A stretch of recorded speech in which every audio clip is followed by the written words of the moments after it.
नमस्कार दोस्तों, आपके अपने YouTube channel Holkar study point में आपका स्वागत है। दोस्तों आज हम बात करते हैं प्रत्यावर्ती धारा सिद्धांत या बोल सकता हूँ अल्टरनेटिव करंट थ्योरी पर आधारित एमसीक्यू क्वेश्चन जो यूथ कंपटीशन बुक के चैप्टर वाइज क्वेश्चन दिए गए हैं जो प्रतिवर्ष किसी न किसी कंपटीशन एग्जाम में आए हुए हैं। तो सबसे पहले दोस्तों मैं बात करना क्वेश्चन नंबर फर्स्ट दिया है। डीसी परपथ के सारे नियम उन एसी परपथों पर भी लागू होते हैं जिनमें केवल दोस्तों क्या होता है, प्रतिरोध होता है। इसका ऑप्शन नंबर दोस्तों क्या होगा, इसमें हमारा होगा बी होगा। क्या होगा, बी। जैसे मैं बात करूं प्रतिरोध के लिए जो एसी व डीसी मायने नहीं रखता, लेकिन प्रेरकत्व व संधारित्र हेतु एसी व डीसी दोनों में अलग अलग प्रकृति प्रदर्शित होती है। इस प्रकार ऑप्शन नंबर दोस्तों क्या होगा, इसमें बी होगा। नेक्स्ट क्वेश्चन में जैसे बात करता हूँ दोस्तों, क्वेश्चन नंबर 2 की बात करता हूँ।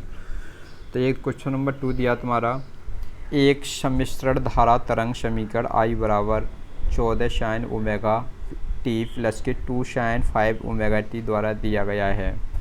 धारा का आरएमएस मान एम्पियर में होगा। तो दोस्तों धारा का जो आरएमएस मान एम्पियर में क्या होगा, तो दोस्तों क्या होगा, इसमें हमारा वैसे तो आंसर निकल के आएगा 10 निकल के आएगा दोस्तों। कितना निकल आएगा, 10 निकल के आएगा। तो इस प्रकार ऑप्शन नंबर क्या होगा, इसमें सी होगा। जैसे मैं बात करूं दोस्तों, इसमें फॉर्मूला लगेगा तो मैं बता रहा हूं।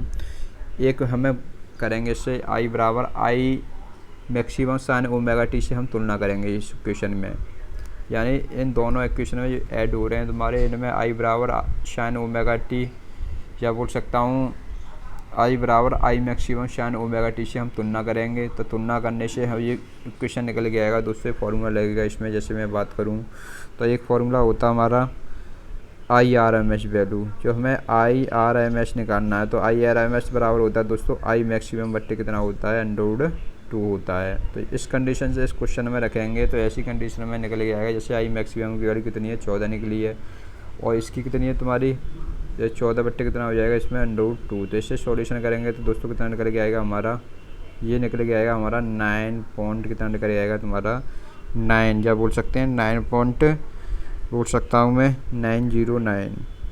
तो इस प्रकार इतना आंसर ये निकल के आएगा। इसी प्रकार हम फिर रूट मैन स्क्वायर समीकरण तुम्हारी जो ऐड हो रहा है इसमें दूसरा, तो इसकी हम सॉल्यूशन करेंगे इसे। जब निकल के आएगा तुम्हारा आई आर एम एस दूसरा निकल के आएगा तुम्हारा दोस्तों, इसमें 2/√2 क्या निकलेगा, 2/√2 जब हम सॉल्यूशन करेंगे तो ऐसी कंडीशन में कितना निकल जाएगा दोस्तों, 1.414। क्या निकलेगा, 414। दोनों को जब दोस्तों ऐड करेंगे तो ऐसी कंडीशन हमारा आंसर कितना निकल जाएगा तुम्हारा, 10 निकल के आएगा। कितना निकल जाएगा, 10 निकल के आएगा। नेक्स्ट क्वेश्चन में जैसे बात करता हूँ दोस्तों, क्वेश्चन नंबर, तो इसमें दोस्तों आंसर होगा हमारा 10। नेक्स्ट क्वेश्चन की बात करें दोस्तों, नेक्स्ट क्वेश्चन है तुम्हारा, इसमें क्वेश्चन नंबर 3 की बात करता हूँ। लो पावर फैक्टर में निम्नलिखित में से कौन सी हानि होती है। लो पावर फैक्टर में जो हानि होती है, ऐसी कंडीशन में जो खर्चा होता है वो बढ़ जाता है, टर्मिनल वोल्टेज भी कम हो जाते हैं और कॉपर हानि भी बढ़ जाती है। इस प्रकार ऑप्शन नंबर दोस्तों क्या होगा, इसमें डी होगा। क्या होगा, डी। नेक्स्ट क्वेश्चन में जैसे बात करता हूँ दोस्तों, क्वेश्चन नंबर में बात करता हूँ 4। भारत में सप्लाई आवृत्ति परिवर्तन में छूट की अनुमति। दोस्तों सप्लाई आवृत्ति में छूट की जो अनुमति होती है हमारी ±3% होती है। कितनी होती है, ±3% होती है। इस पर ऑप्शन नंबर दोस्तों क्या होगा, इसमें डी होगा। क्या होगा, डी। मतलब इसका प्लस माइनस का है, माइनस की जैसे हमारी भारत की फ्रिक्वेंसी कितनी है, हमारी 50% है। कितनी है दोस्तों, 50% है। इसमें 50% में से हम प्लस यानी माइनस के 3% हमारी कम भी हो सकती है। तो ऐसी कंडीशन में कम होने पर कितनी निकल के आएगा दोस्तों, 47% निकल के आएगी।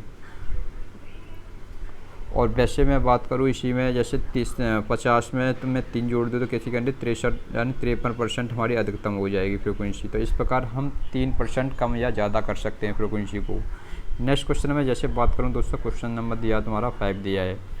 निम्नलिखित में से कौन एक लाइन स्थिरांक के रूप में जाना जाता है। दोस्तों लाइन स्थिरांक के रूप में जो जाना जाता है हमारा, यानी जो भी तुम्हारे आरएलसी सर्किट होते हैं, कौन से होते हैं दोस्तों, आरएलसी सर्किट होते हैं, ये सभी लाइन स्थिरांक के रूप में जाने जाते हैं। जैसे धारिता है तुम्हारा, प्रेरकत्व है दोस्तों, और ये क्या तुम्हारा प्रतिरोध है। तो ये तीनों दिए हैं दोस्तों। ये धारिता होती है सी होती है, ये होता है प्रेरकत्व एल होता है, इंडक्टेंस बोलते हैं, और प्रतिरोध क्या होता है आर। ये इस प्रकार इनमें से सभी हैं। तो इस पर ऑप्शन नंबर दोस्तों क्या होगा, इसमें डी, यानी ये सभी स्थिरांक के रूप में जाने जाते हैं। नेक्स्ट क्वेश्चन में जैसे बात करता हूँ दोस्तों, नेक्स्ट क्वेश्चन दिया तुम्हारा क्वेश्चन नंबर 6 दिया है 40 वाट, 60 वाट और 100 वाट के तीनों बल्बों को 220 वोल्ट मेंस के साथ श्रेणी में जोड़ा जाता है। ऊर्जा की खपत हो गई। दोस्तों ऊर्जा की खपत क्या होगी इसमें? दोस्तों जैसे मैं बात करूं क्वेश्चन में, तो इसमें हमारा जैसे मैं बात करूं 40 वाट का बल्ब क्या होगा हमारा? तेज़ जलेगा, क्योंकि इसका प्रतिरोध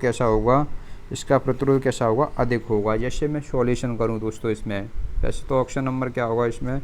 सी होगा। क्या होगा? सी। जैसे मैं सॉल्यूशन करूं तो इसमें ये मैं मानूंगा इसे P1 मान लूँगा, इसे P1 बराबर 40 वाट, और ये क्या होगी तुम्हारी P2 बराबर हो जाएगी तुम्हारी 60 वाट, और P3 बराबर दोस्तों हो जाएगा तुम्हारा 100 वाट। यानी तीनों ये दिए हैं तुम्हारे क्वेश्चन में दिए हैं।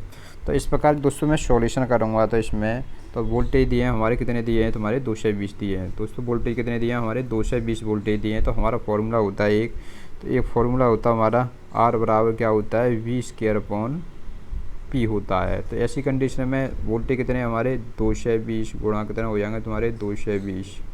तो ऐसी कंडीशन में हम पावर कितनी है हमारी? प्रथम पावर है हमारी 40 वाट। 40 का सॉल्यूशन करेंगे तो ऐसी कंडीशन सबसे अधिक रेजिस्टेंस निकल के आएगा। दोस्तों ये तुम्हारा 40 वाट वाले का रेजिस्टेंस सबसे अधिक निकल के आएगा। और इसमें 100 वाट, जैसे हम कोई भी हमारी संख्या है हमारी, उसमें अधिक में हम ज़्यादा का भाग दें तो जो रेजिस्टेंस निकल के आएगा हमारा कम निकल के आएगा। इस प्रकार ऑप्शन नंबर दोस्तों क्या होगा इसमें? 40 वाट निकल के आएगा। कितना आएगा? 40 प्रकार। तो इस प्रकार इसमें देखा जाए तो 22 484 होते हैं। 484 इंटू 1 जीरो लग आएगा तुम्हारा, तो ये होगा तुम्हारे 4840। सबसे ज़्यादा रेजिस्टेंस होगा उसकी जो बल्ब होगा तुम्हारे श्रेणी क्रम में लगा होगा तो वो अधिक चमकेगा। इस प्रकार ऑप्शन नंबर क्या होगा इसमें? सी होगा। नेक्स्ट क्वेश्चन में जैसे बात करता हूँ दोस्तों, क्वेश्चन नंबर में बात करता हूँ। नेक्स्ट क्वेश्चन है तुम्हारा क्वेश्चन नंबर 7 है। एक तापक कुंडली में 100 वाट 200 वोल्ट अंकित है। कुंडली में 2 समान भागों में काट दिया जाता है और दोनों टुकड़ों को उसी स्रोत में समांतर में जोड़ दिया जाता है। अब उसमें से प्रति सेकंड निकलने वाली ऊर्जा क्या है? यानी उसमें से दोस्तों प्रति सेकंड जो ऊर्जा निकलने वाली होगी हमारी 400 जूल प्रति सेकंड। कितनी होगी? 400 जूल प्रति सेकंड ऊर्जा होगी। इस प्रकार दोस्तों ऑप्शन नंबर होगा इसमें डी होगा। क्या होगा? डी। दोस्तों इसे भी निकाल सकते हैं, सॉल्यूशन भी कर सकते हैं दोस्तों। इसमें ये दिया तुम्हारा, क्या दिया तुम्हारा? इसमें हमारी पावर दी है तुम्हारी, और ये क्या दिया दोस्तों? ये दिया तुम्हारा वोल्टेज दिया है। तो ऐसी कंडीशन में हम निकाल सकते हैं क्या? रेजिस्टेंस निकाल सकते हैं। अभी मैंने निकाला था R बराबर V²P से। क्या निकाल सकते हैं? V²C। तो वोल्टेज कितना हमारा? 200 गुणा 200। इस कंडीशन से निकालोगे तो ऐसी कंडीशन में जो निकल के आएगा हमारा पावर कितनी दी है तुम्हारी? 100 वाट। तो 200 200 कितने हो जाएंगे ऐसी कंडीशन में? यानी 2 जीरो से 2 जीरो कट गए दोस्तों। 2 से 2 कितने होते हैं? 400। रेजिस्टेंस दोस्तों 400 आ गया। तो ऐसी कंडीशन में 400 रेजिस्टेंस आया। तो ऐसी कंडीशन में समय प्रति सेकंड की बात करें, किसकी बात करें? समय प्रति सेकंड की बात करें। तो ऐसी कंडीशन में जो ऊर्जा होगी हमारी W बराबर हो जाएगा फॉर्मूला, यानी बोल सकते हैं जो ऊर्जा है तुम्हारी तो वो हो जाएगी तुम्हारी W/T हो जाएगी। P बराबर क्या होता है? W/T होता है। तो ऐसी कंडीशन में हमारी पावर भी मैंने निकाला था। और एक होता फॉर्मूला, जैसे मैं इसी में जैसे बात करूं, इसी के अंतर्गत जैसे बात करूं,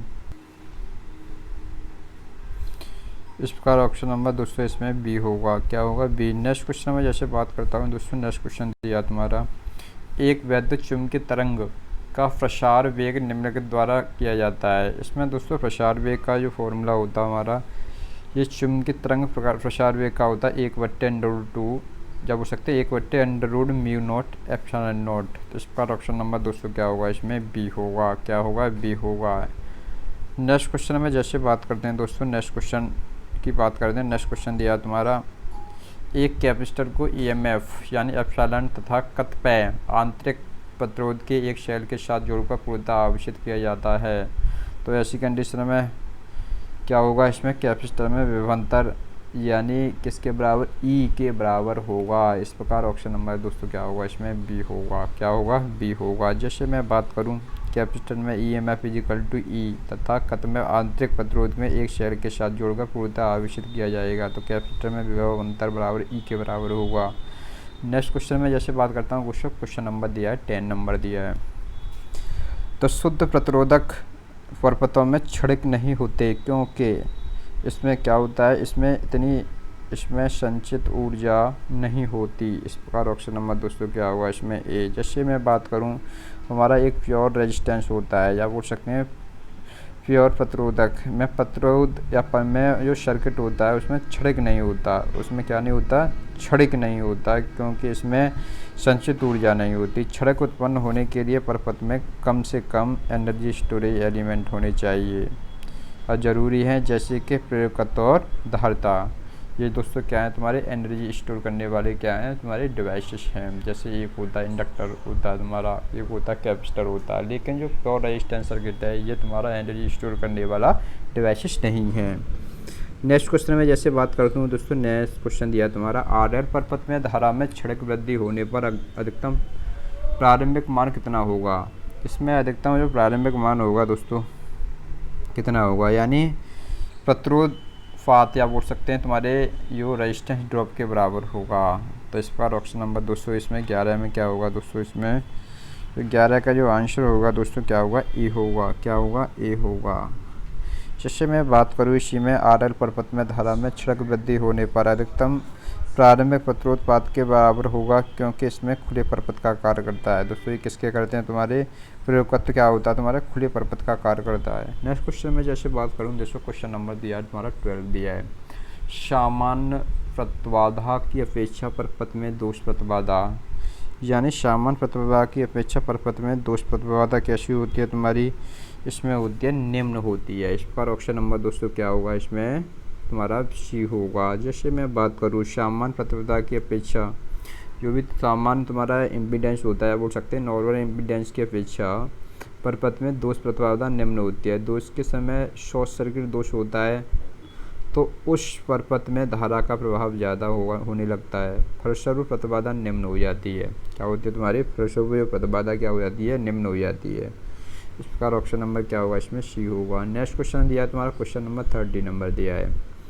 समांतर पट्टिका के कैपेसिटर में पट्टिकाओं के बीच में क्षेत्र में परावैद्युत झिल्ली या बोल सकते हैं परावैद्युत झिल्ली से भरा जाता है। तो कैपेसिटर को एक शेल के साथ जोड़ा गया जाता है और झिल्ली को बाहर निकाल दिया जाता है। तो ऐसी कंडीशन में क्या होगा ऑप्शन इसमें, तो इसमें ऑप्शन नंबर दोस्तों होगा, इसमें कैपेसिटर में विभव अंतर में वृद्धि हो जाता है। क्या होता है, कैपेसिटर में क्या होता है, विभव अंतर में वृद्धि हो जाता है। तो इस प्रकार ऑप्शन नंबर दोस्तों क्या होगा, इसमें डी होगा। क्या होगा, डी होगा। जैसे मैं बात करूँ इसी क्वेश्चन में समांतर प्लेट संधारित्र में प्लेट के बीच के क्षेत्र को परावैद्युत झिल्ली से भराया जाता है। तो कैपेसिटर को एक शेल के साथ जोड़ा जाता है और झिल्ली को बाहर निकाल लिया जाता है, तो कैपेसिटर का विभव अंतर में वृद्धि हो जाती है। तो इसमें जो फॉर्मूला होता है हमारा सी बराबर क्या होता है, क्यू अपॉन वी होता है। नेक्स्ट क्वेश्चन में जैसे बात करता हूँ दोस्तों, नेक्स्ट क्वेश्चन दिया समांतर प्लेट संधारित्र में प्लेट के बीच के क्षेत्र को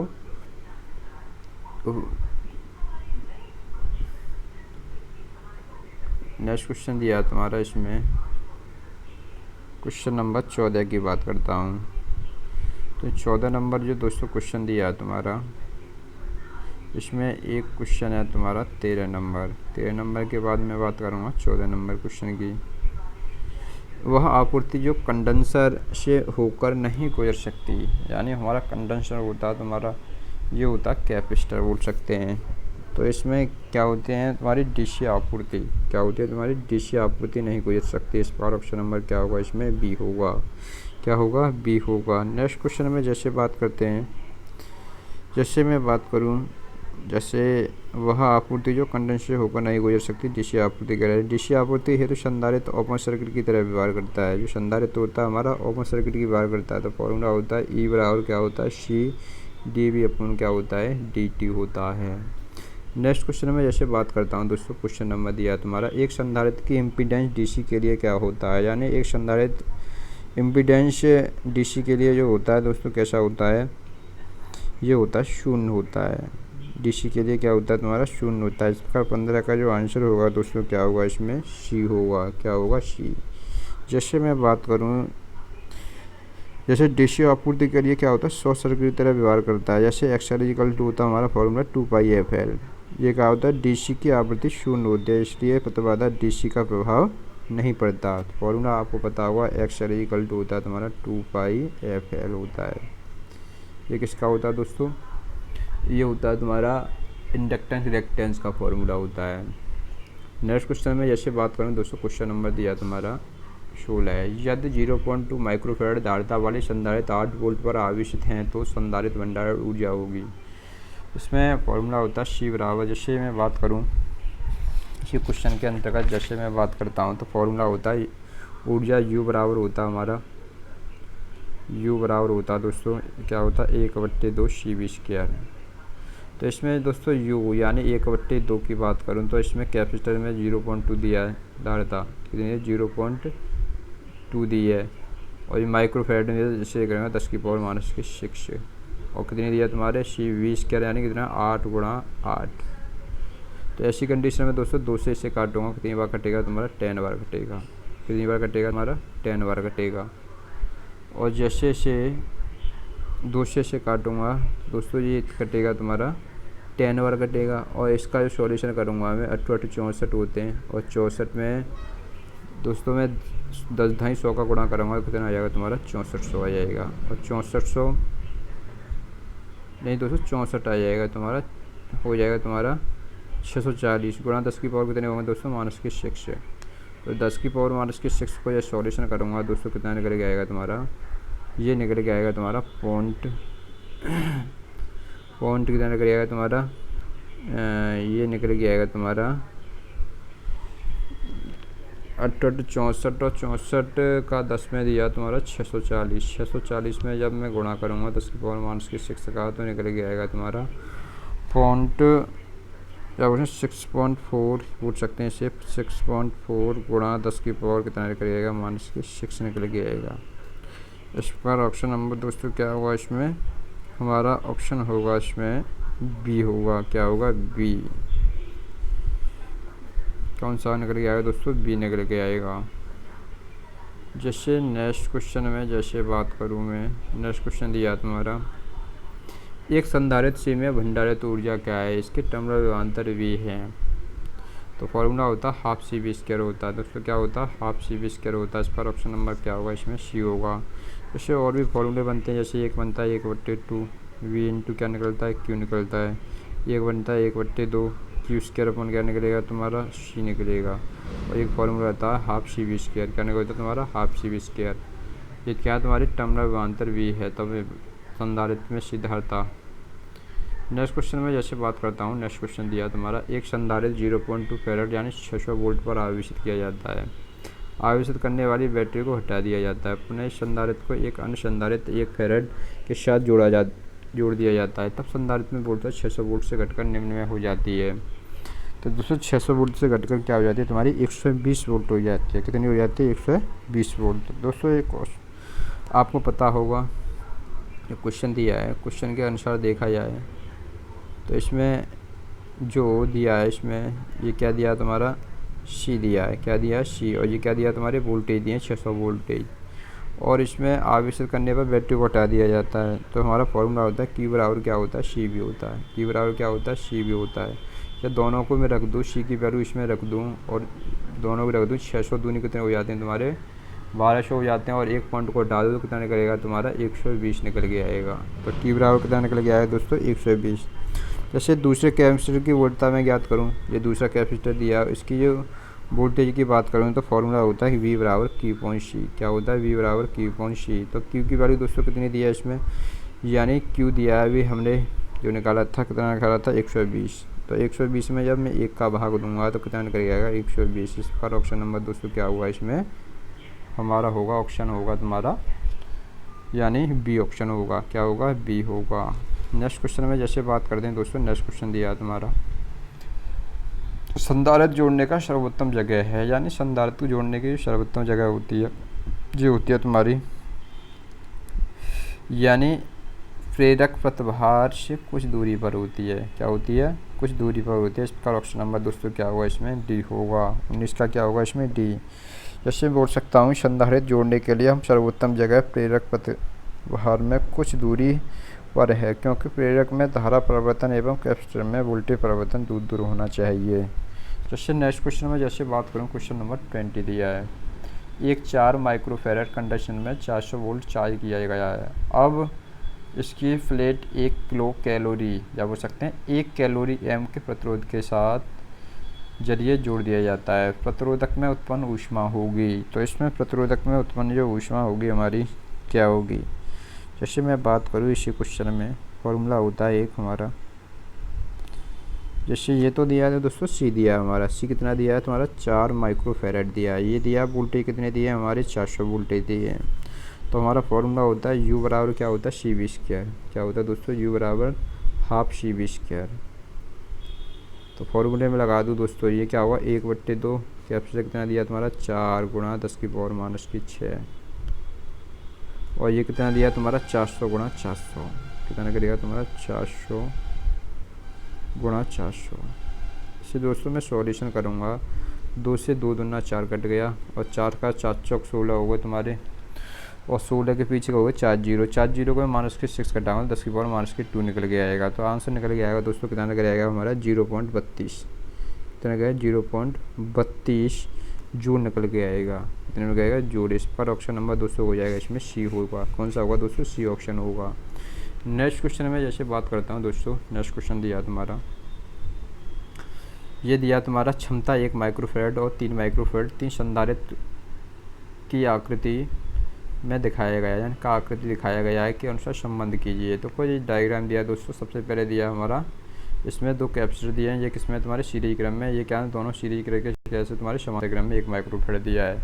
तो दोस्तों इसमें जो सीरीज क्रम में दिए हैं तुम्हारे 3 माइक्रोफेरेड, क्यों दिया तुम्हारा 3 माइक्रोफेरेड और 2 माइक्रोफेरेड, यानी ऐसी कंडीशन में ये दिए हैं। तो इसका जो टोटल रेजिस्टेंस निकल के आएगा दोस्तों कितना निकल के आएगा हमारा, यानी 3 दूनी 6 हो गए तुम्हारे, और 6/2 कितना निकल के आएगा तुम्हारा 5 निकल के आएगा। और यह दोनों समांतर में होता है, इसे एक को जोड़ दिया जाता है। तो ऐसी कंडीशन में कितना निकल के आएगा तुम्हारा 2 सही 1/5, या बोल सकता हूँ मैं इसी को बोल सकता हूँ 2 पॉइंट कितना बोल सकता हूँ इसी को मैं बोल सकता हूँ दोस्तों कितना बोल सकता हूँ 2.22 बोल सकता हूँ। तो इस पर ऑप्शन नंबर क्या होगा इसमें, तो इसमें आंसर होगा तुम्हारा ए होगा, क्या होगा ए, ऑप्शन नंबर होगा इसमें ए।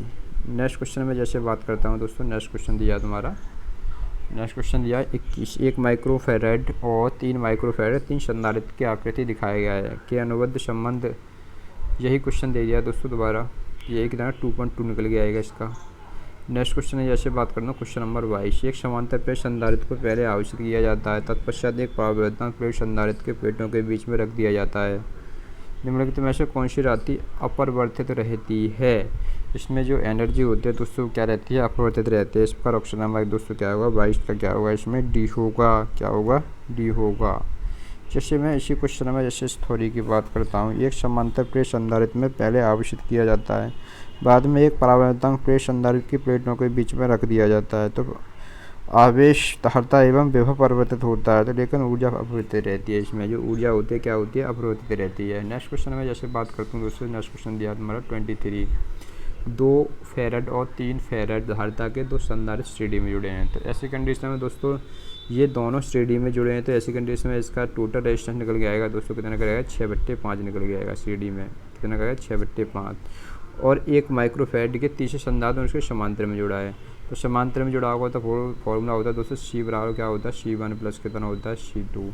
जैसे C1 मैंने दोस्तों कितना मान लिया तुम्हारा 6/5 निकाल लिया, यानी 2 फेरेड और 3 माइक्रोफेरेड का। तो इससे जब दोस्तों सॉल्यूशन करूँगा तो C1 की वैल्यू कितनी है 6/5 और इसकी वैल्यू कितनी है 1। इससे दोनों को सॉल्यूशन करूँगा दोस्तों कितना निकल के आएगा हमारा मैं बोल सकता हूँ, इससे बोल सकता हूँ तुम्हारा 5 1 5 और 6 11 हो गए, 11/5 कितना होगा तुम्हारा 5 निकल के आया। इस पर मैं बोल सकता हूँ 5 दूनी 10 यानी 2.2 कितना करेगा यार 11/5 या बोल सकता हूँ 2.2। इस पर ऑप्शन की बात करूँ दोस्तों, इसमें ऑप्शन होगा तुम्हारा यानी 11/5 होगा। इस पर ऑप्शन नंबर दोस्तों क्या होगा इसमें ए। नेक्स्ट क्वेश्चन में जैसे बात करता हूँ दोस्तों, नेक्स्ट क्वेश्चन दिया है परपथ का शक्ति गुणांक परपथ में किसको सम्मिलित करने में उन्नत किया जा सकता है। तो इसमें उन्नत किया जा सकता है जैसे संधारित्र होता है, प्रेरक होता है, प्रतिरोधक होता है, इनमें से सभी। तो इसमें दोस्तों ऑप्शन होगा तुम्हारा क्या होगा तुम्हारा जो परपथ में जो पावर फैक्टर होता है या शक्ति गुणक होता है सम्मिलित करने के लिए दोस्तों हमें यूज करते हैं। वैसे तो हम करना चाहिए किसका करते हैं हम संधारित्र का, या बोल सकते हैं इसे ये संधारित्र होता है वो कैपेसिटर होता है, ये पावर फैक्टर का काम करता है। किसका करता है, पावर फैक्टर इंक्रीज करने का काम करता है या बढ़ाने का काम करता है। या इम्प्रूव करने का काम करता है। इस प्रकार दोस्तों ऑप्शन हो जाएगा तुम्हारा, इसमें ए हो जाएगा। क्या होगा? ए हो जाएगा। जैसे cos फाइव इक्वल टू होता है दोस्तों, फॉर्मूला होता है cos five equal to R/Z होता है, यानी अधिकतम पावर फैक्टर 1 से अधिक नहीं होता, 1 से कम ही होता है। नेक्स्ट क्वेश्चन में जैसे बात करता हूँ दोस्तों, नेक्स्ट क्वेश्चन दिया 25।